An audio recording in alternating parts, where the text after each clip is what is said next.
அனைவருக்கும் வணக்கம். நான் உங்க அஸ்ட்ரோ புவனேஸ்வரி பேசுறேன். நீங்க எல்லாரும் எப்படி இருக்கீங்க? மீனராசி மற்றும் மீன லக்னம். காலபுருஷனுக்கு 12வது வீடு. குரு பகவான் ஆட்சி பெறக்கூடிய வீடு. சுக்கிரன் உச்சம் பெற்று புதன் நீசம் அடையக்கூடிய வீடு. இந்த ராசியை பொறுத்தவரையும் பார்த்துட்டீங்கன்னா நீங்க ரொம்ப கெத்தான ராசிங்க. எந்த ஒரு விஷயத்தையுமே அலசி ஆராய்ஞ்சு யோசிச்சு முடிவெடுக்கக்கூடிய ராசி. மனசுல 1000 வச்சிருந்தாலுமே வெளிப்படையா யாரையும் பேசி மீனராசி காயப்படுத்தாது. ஒரு நேக்கா சொல்லிட்டு அதன் மூலியமாக அந்த விஷயத்தை நடத்திடுவாங்க. அந்த அளவுக்கு ரொம்ப தெளிவு அப்படிங்கிறது ரொம்ப அதிகம். சனீஸ்வர பகவானுடைய அருள் பெற்ற ராசி. ஏன்னா இந்த ராசிக்கு 11ஆம் அதிபதி சனீஸ்வர பகவானா வராரு. ஆனா வெளியே என்ன பேசுறாங்க இன்னைக்கு? உனக்கு என்ன ஜாலி, உனக்கு என்ன பணத்தை சேமிச்சிட்ட, உனக்கு என்ன நீ சந்தோஷமா இருக்க, ஆனா உன் கூட பிறந்தவன் எப்படி இருக்கிறான், நீ எப்படி இருக்க அப்படிங்கிற மாதிரி எந்த இடத்துல போனாலுமே நீங்க 1000 உழைச்சு சம்பாரிச்சு வளர்ந்து வந்திருக்கீங்க. இன்னைக்கு உங்க மேல கூடிய வீசக்கூடிய கல்லெல்லாம் நீ நல்லா இருக்க, நீ நல்லா இருக்க, நீ நல்லா இருக்க அப்படின்னு கண் திருஷ்டியே மீனத்துக்கு போகுங்க. அந்த அளவுக்கு இதுக்கு மேல எந்த ஒரு பாதிப்பும் வராதுங்க. இந்த கண் திருஷ்டி எங்களுக்கு போதும். நல்லா விளையாடிட்டு இருந்த குழந்தை நல்லா விளையாடுது அப்படின்னு சொன்னோனையுமே அந்த குழந்தைக்கு அடிபட்டுரும். இந்த மாதிரி எந்த ஒரு விஷயம் எடுத்தாலுமே அடுத்தவங்க கிட்ட சொல்றதுனாலயே ஒரு விஷயங்களும் இன்னைக்கு மீனத்துக்கு தட்டி போகுதா அப்படின்னு கேட்டிங்கன்னா எஸ். சிரிக்காத நீங்க இன்னைக்கு எல்லாம் பார்த்தீங்கன்னா ஒரு விஷயங்களும் நினைச்சு சிரிக்க வேண்டிய சூழ்நிலை. இப்படி செல்ஃபிஷா இருந்திருக்கா அப்படின்னு நினைச்சு சிரிக்க வேண்டிய ஒரு சூழ்நிலைகளை கொடுத்துருக்காரு. மற்றவங்க பேச்சு எப்பவுமே கேட்க மாட்டீங்க, ரொம்ப கெத்தாவே வாழ்வீங்க. ஆனா இன்னைக்கு மற்றவங்க என்ன சொன்னாலுமே புரிஞ்சுக்க முடியாத ஒரு சூழ்நிலை. சின்ன விஷயத்த கூட பெருசா எடுத்துக்கிறீங்க. அன்னைக்கெல்லாம் பார்த்தீங்கன்னா இதை விட உங்க மேல விமர்சனங்கள் வந்திருக்கு. வரக்கூடிய சூழ்நிலை எல்லாமே ரொம்ப காமா அமைதியா ஒரு விஷயங்களும் தாண்டி வெற்றி பெற்று ஜெயிச்ச நீங்க இன்னைக்கு சின்ன விஷயத்துக்கே கோவப்பட்டு பெரிய அளவுக்கு பிரச்சனையை கொண்டு வந்து விட்டுறீங்க. ஏங்க இதெல்லாம் நாங்க சுயநலமா செய்யறோமா, எங்களுக்கு அப்படி கோவம் வருதுங்க, எங்களை அப்படி பண்றாங்க அப்படின்னு சுற்றி இருக்கிறவங்கனாலேயே இன்னைக்கு உங்க பாருங்க ராசிக்கு 12ல சனி, ராசியிலேயே ராகு. இதுக்கு முன்னாடி இந்த மாதிரி ஒரு பிரச்சனைய வாழ்க்கையில இந்த மாதிரி ஒரு கஷ்டங்கள் மனசு அப்படி வலிக்குதுங்க, வேதனையோட இருக்கு. கிட்டத்தட்ட தூங்கும் போதெல்லாம் தூக்கமே வருதா அப்படின்னு கேட்டிங்கன்னா வரல. என்ன பிரச்சனை நாளைக்கு நடக்கிறதுக்கு காத்துட்டு இருக்கோமோ அப்படிங்கிற மாதிரி அனுதினமும் கவலைப்பட்டுட்டு தான் நீங்க தூங்கிட்டு இருக்கீங்க. ஏங்க அதுவும் யோசிச்சு பாருங்க. மீன ராசி மற்றும் மீன லக்னமா இருந்து கும்ப லக்னமா இல்லை கும்ப ராசி, அது 2 ராசி லக்னமா இருக்கவங்கள சொல்லவே வேண்டியதில்லை. அப்படியே போன போக்குல நான் இருந்துட்டு இருக்கேன். அன்றாடம் செய்யக்கூடிய சின்ன சின்ன வேலையே நான் செய்யறது இல்லைங்க. 2 சிங்கத்துக்கு நடுவில் உட்காந்தா எப்படி இருக்குங்க? இந்த பக்கம் கேட்டாலும் பிரச்சனை, இந்த பக்கம் கேட்டாலும் பிரச்சனை. திருமண வாழ்க்கையில ஒரு பக்கம் 7ஆம் இடத்துலயே கேது பகவான், ராசியிலேயே ராகு.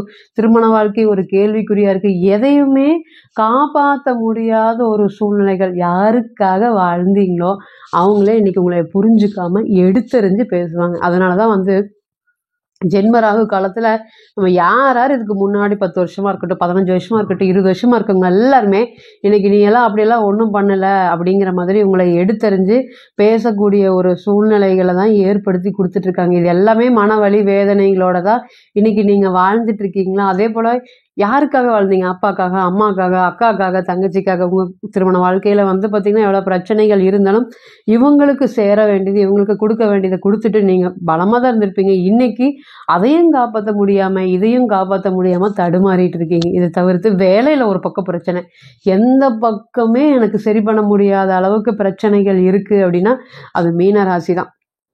ரொம்ப மாசமாக பாதிப்பு. ஏறக்குறைய மாச கணக்குன்னு சொல்ல முடியாது, வருஷ கணக்காவே பாதிப்பு. 1.5 வருடங்கள் குறைந்தது. மீன லக்னம் மற்றும் மீன ராசிக்கு சுக்கிரன் 3ஆம் இடத்துக்கு அதாவது சுக்கிரனுடைய வீட்டுக்கு குரு போகக்கூடாது. அப்ப இத்தனை நாளா 3ஆம் இடத்துலயே இருந்தாரு. என்ன நல்லது பண்ணியிருக்காரு? எதுவுமே நல்லது பண்ணலைங்க. முன்னோக்கி போன மாதிரி ஒரு விஷயமே நடக்கல. எல்லாமே ரிவர்ஸ். என்ன நினைக்கிறோமோ அது நடக்க மாட்டேங்குது. பணம் வரும்னு எதிர்பார்க்குறோம், வர மாட்டேங்குது. இந்த பேச்சு கொடுத்து நம்ம ஓகே பண்ற மாதிரி இருக்கு, அது கடைசி நேரத்துல தட்டு மாதிரி போயிடுது. எது பண்ணினாலும் பின்னாடி இழுத்துட்டு போய் தள்ளுதுங்க. சனீஸ்வர பகவான் ஒரு பக்கம் வக்ரம் 12ஆம் இடத்துல சந்தோஷமா செலவு செய்ய வைக்கிறாரு. அந்த செலவுகளுக்கு உங்களுக்கும் சம்பந்தமே இல்லை. இருந்தாலும் செலவு மேல செலவு, ஏராளமான செலவுகள் அதிகம். இந்த சூழ்நிலையில இந்த பெயர்ச்சி, அதாவது சுக்கிரன் மற்றும் குருவோடைய பெயர்ச்சி ரொம்ப நாளுக்கு அப்புறம் நிம்மதி பெருமூச்சு விடுற அளவுக்கு இருக்கு. தனுசு எப்படி கஷ்டப்பட்டுச்சு ஒரு 4 வருஷத்துக்கு முன்னாடி, அதே கஷ்டங்கள் இன்னைக்கு மீனத்துக்கு படுது. உங்களுடைய பிறந்த கால ஜாதகத்துல பார்த்தீங்கன்னா யாராவது தனுசு ராசி உன்னோட அக்காவோ தங்கச்சியா இருக்கும்போது கேட்டு பாருங்க, இன்னைக்கு நீ பட்ட இல்லை இதே மாதிரி எனக்கு கஷ்டம் இருந்தது அப்படின்னு சொல்லுவாங்க. மறக்காம சொல்லுவாங்க. ஏன்னா அந்த அளவுக்கு சனீஸ்வர பகவானும் கேதுவும் வந்தாங்க. இன்னைக்கு உங்களுக்கு என்னன்னா சனீஸ்வர பகவானும் ராகுவும் வந்திருக்காங்க. அதுதான் வித்தியாசம், தவிர்த்து வேற எந்த வித்தியாசம் இல்லை. ஆனா இந்த சூழ்நிலை உங்களுக்கு வரப்பிரசாதமாக குரு மற்றும் சுக்கிரன் பரிவர்த்தனை நடக்க போகுது. மார்ச் மாதம் வரையுமே குரு உங்களுடைய ராசியில் பயணிக்கிறார். ராசிநாதன் ராசிக்கு வராரு. இதனால என்னங்க யோகம்? எந்த பிரச்சனை இருந்தாலுமே கடைசி நேரத்தில் ஒரு விஷயங்களும் சமாளித்து ஜெயிச்சுட்டு வெளியே வந்துடுவீங்க. என்னால் முடியல, யார்கிட்டருந்து எந்த பிரச்சனை வருது, சமாளிக்க முடியல அப்படின்னு நினச்சி வருத்தப்பட்டு இருந்த உங்களுக்கு இனி வரக்கூடிய காலங்கள் என்னென்ன எதிரிகள் தொந்தரவு இருந்தாலுமே அதை எல்லாமே சமாளித்து வெளியே வருவீங்க. ரெண்டாவது, திருமண வாழ்க்கையை காப்பாற்ற முடியல, பரிவர்த்தனையாகி குரு 7ஆம் இடத்தை பார்க்குறாரு. இனி வரக்கூடிய காலங்களில் நீங்கள் கணவனாக இருக்கட்டும், மனைவியாக இருக்கட்டும், கடைசி நேரம் வரையும் போய் ஏறக்குறைய டைவர்ஸ் அப்படிங்கிற சூழ்நிலைகள் இருக்கும்போது இந்த நேரம் சரி காம்ப்ரமைஸ் பண்ணலாம், காம்ப்ரமைஸ் ஆகலாம், நான் தனிச்சு போகிறேன், இனிமேல் நீ என்ன சொன்னாலும் நான் கேட்டுக்கிற சூழ்நிலையில் இருக்கேன், எனக்கு வேண்டாம் இந்த டைவர்ஸ் அப்படின்னு திரும்பி கணவன் மனைவி பிரிஞ்சு, அதாவது பிரியற எண்டிங் ஸ்டேஜில் இருக்கக்கூடிய கணவன் மனைவி இனி வரக்கூடிய காலத்தில் சேர்ந்து இருக்கக்கூடிய ஒரு நேரமாக இருக்கும். ஏற்றமும் இல்லை, இறக்கமும் இல்லை, ஒரே ஸ்டேஜில் இருக்கேன், ஒரு வலியோட வேதனையோடையே பயணிச்சுட்டு இருக்கேன், ஒரு பொருளாதாரத்தில் ஒரு ஏற்றங்கள் இல்லை, சம்பாதிக்க முடியல, சம்பாதிச்ச காலத்தில் எப்படி அதை மிச்சம் பண்ணணும்னு தெரியாமல் நான் நிறைய அழிச்சிருக்கேன், சுற்றி இருக்கவங்களுக்காக அழிச்சிருக்கேன், டெய்லி 200 300 செலவு பண்ணியிருக்கேன், கெத்தாக இருந்திருக்கேன், இன்னைக்கு தான் எனக்கு பணத்தோட நிலைமை தெரியுது, பணத்தோட அருமை தெரியுது, அது இல்லாத போது தான் எனக்கு அவ்வளோ கஷ்டம் இருக்குது, அந்த மதிப்பு மரியாதைக்கு கௌரவத்திற்காகவே பல நாள் நான் பல காசு செலவு பண்ணியிருக்கேன், இன்னைக்கு அந்த கௌரவம் மதிப்பு எல்லாமே காசுனால தான் அப்படிங்கிற பெரிய பாடத்தை உங்களுக்கு சனீஸ்வர பகவான் ஏற்படுத்தி கொடுத்துரு. ஓடி ஓடி உழைச்சாலுமே தனக்குன்னு ஒரு பைசா சேர்த்து வைக்காம இன்னைக்கு மற்றவங்க நலனுக்காக வாழ்ந்த மீனராசி மற்றும் மீன லக்னத்திற்கு மறுபடியும் குரு பகவான் இந்த பணத்தை பிடிச்சிக்கோ, இது மூலியமாக ஜெயிச்சுக்கோ அப்படிங்கிற ஒரு வாழ்க்கை பாடத்தை குரு மற்றும் லக்னாதிபதினு சொல்லக்கூடிய ராசியாதிபதினு சொல்லக்கூடிய குரு ராகுவோட இணைஞ்சாலுமே இது ஒரு பெரிய யோகத்தை தரக்கு காத்துட்டு இருக்கா அப்படின்னு கேட்டிங்கன்னா ஆமாம், காத்துட்டு இருக்குது. என்னதான் நெகட்டிவாக இருந்தாலும் குரு ராகுவோடைய கிரக சேர்க்கை நிறைய விஷயத்துல பாசிட்டிவான பலன்களை நீங்க எதிர்பார்க்கலாம். உடன் நின்று ஜெயிக்க முடியாத நபர்கள் எல்லாருமே இந்த நேரம் குருவோடைய அருளால நிச்சயமாக ஜெயிக்க வேண்டிய சூழ்நிலைகளை கொடுப்பாரு.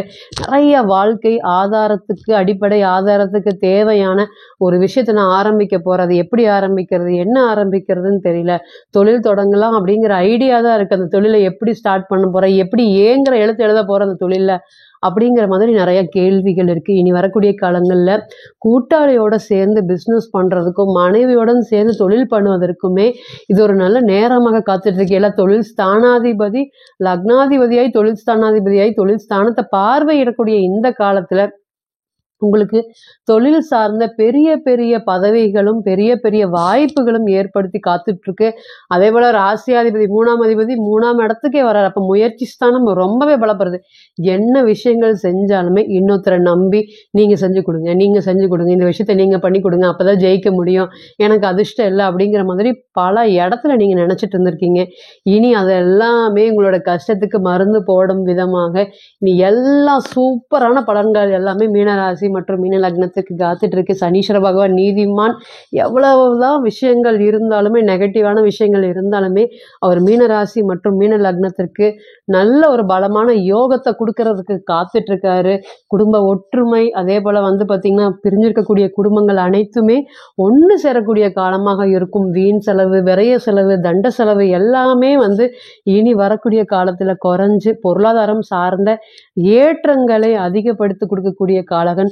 அதே போல விதிக்காரகன் நல்லா இருந்தாலுமே மதிக்காரகன் இன்னைக்கு நல்லா இருக்கனால புத்தியை வைத்து ஒரு விஷயங்களும் வாழ்க்கையில ஜெயிச்சுட்டு வெளியே வரக்குண்டான பாதையை, வாழ்க்கை பாதையை குரு பகவானுடைய அருளால நீங்க மீனராசி மற்றும் மீன லக்னம் நிச்சயமாக பெறுவீங்களா அப்படின்னு கேட்டிங்கன்னா எஸ், கண்டிப்பாக உங்களுக்கு பெரிய எதிர்காலம் காத்துட்டு இருக்குங்க. இப்போ நீங்க கேட்டு இருந்த அனைத்துமே கோச்சார பலன்கள் தான். கோள்களுடைய சாரம் அனுதினமும் மாறும். இன்னைக்கு ஒரு கிரகம் ஒரு நட்சத்திரத்தில் பயணிக்கும், நாளைக்கு அதே கிரகம் வேறு நட்சத்திரத்தில் பயணிக்கும். அப்போ பிறந்த கால ஜாதகம் அப்படிங்கிறது 100%, கோச்சாரம் அப்படிங்கிறது 40% 60% மட்டுமே பொருந்தும். தனிப்பட்ட ஜாதகத்தை எடுத்து தசா புத்தி நடப்பு அந்தரம் கணிக்கும் போது கிரகம் பெற்ற பலம் பலவீனம் அடிப்படையில் பலன்கள் கூடவோ குறையவோ செய்யும். அப்படிங்கிறதுல எந்த ஒரு மாற்றமும் இல்லை. தனிப்பட்ட ஜாதகத்தை நீங்கள் ஆலோசனை பண்ண விருப்பப்பட்டா கீழே இருக்கக்கூடிய நம்பருக்கு கான்டாக்ட் பண்ணுங்க. நான் வணங்கக்கூடிய நரசிம்மர் உங்கள் எல்லோருக்குமே நல்ல வளமான வாழ்க்கை ஏற்படுத்தி தர நான் நிச்சயமாக பிரார்த்தனை பண்ணிக்கிறேன்.